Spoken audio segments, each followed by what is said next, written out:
Hello friends, today I am doing a swap and glue. I did a swap with my friend Pam and she is with Glam Junk Journals.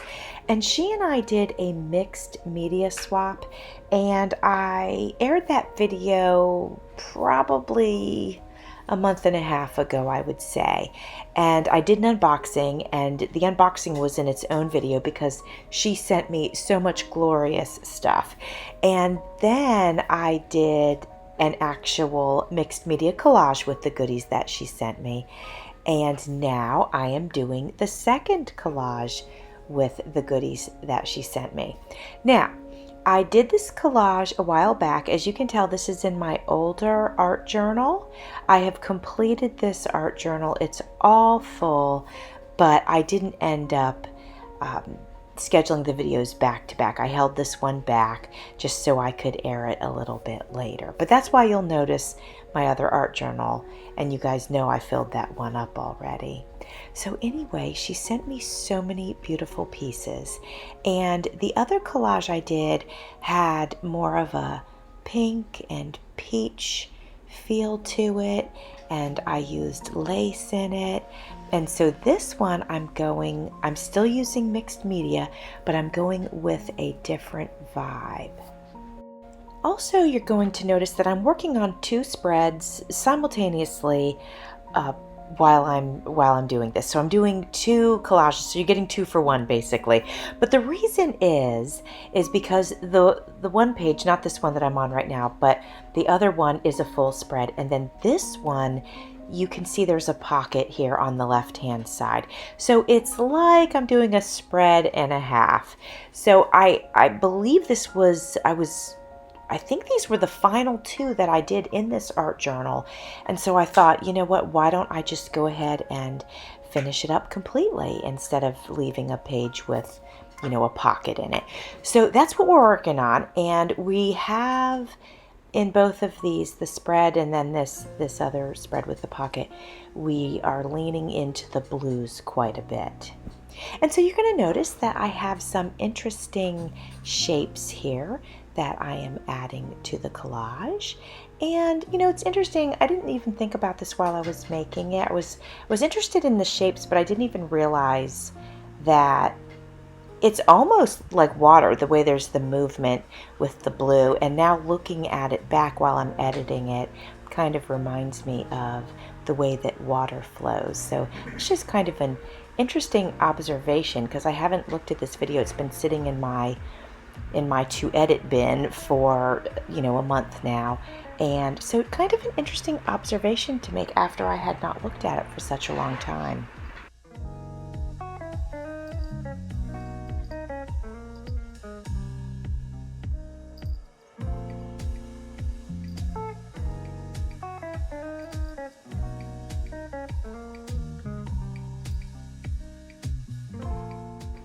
So you're going to notice I'm kind of going back and forth between the pages, and I know that maybe for some people that would be a little odd, but I notice for me when I'm creating, I really enjoy allowing my brain time to subconsciously think about what I'm doing. So when I'm working on one page, my brain is subconsciously thinking about how I want to work on the other. And so anyway, that's why I'm doing that.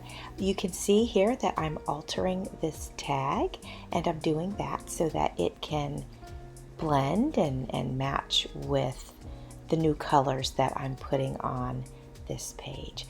You'll notice I'm doing a lot of tearing, but I'm doing cutting too, so I'm doing a little bit of both.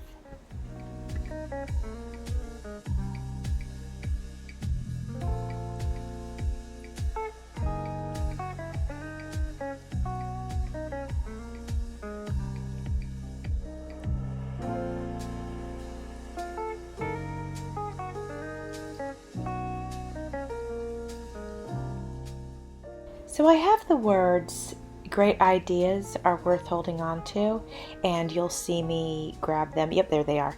And I was going to try to fit this into the spread, but honestly, I did not. I love the saying, but I just couldn't make it work. I didn't feel like it was fitting the way that I would want it to. It didn't have the vibe that I would like for it to have, to go with these just beautiful floral blues that I have going on here. So I end up not using it.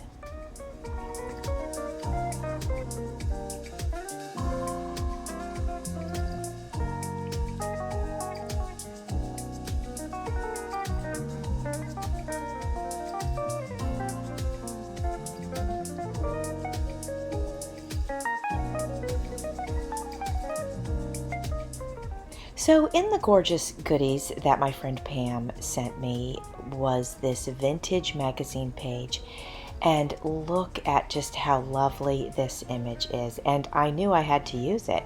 So, it's big and my notebook was small, so I figured I've got to cut her out. I have to start by cutting her out and then seeing how I can get her into this collage, because she's just gorgeous, and I just really felt like I had to use her.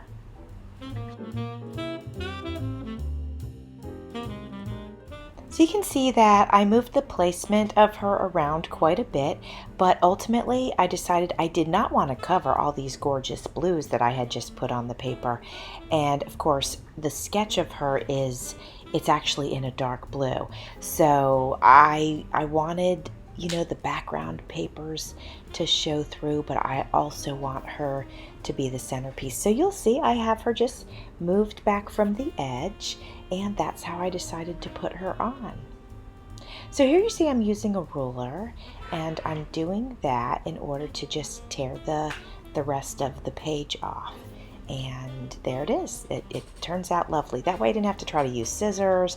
I didn't have to try to, tear freehand, which I don't mind tearing freehand, but I did not want to do that with that image of her. So I've got some mixed media coming in here. I have this silver trim, and it's just delightful, and it goes so well with the papers that I have going on here. So that's going to go on the edge. Alright, so I flipped the page over. You'll notice now that the lady is missing because I flipped the page over. So this is the page with the pocket, and I love this silver trim so much that I decided I wanted to go ahead and use it on this spread as well. Most of you know that I love birds, and these are vintage birds. Well, it's vintage paper. It's a book page from a bird book, and I said I have to use them because I do love birds, and so it was perfect to put them on the tag. And then you'll notice that I'll just take the scissors and trim the excess off around the edges. Well, friends, here are close-ups of the two collages, and I am thrilled with how they turned out. I really enjoyed using the blue color palette. I don't do that very often, but I really enjoyed it, and I hope you enjoyed it too. So thanks for watching. See you soon.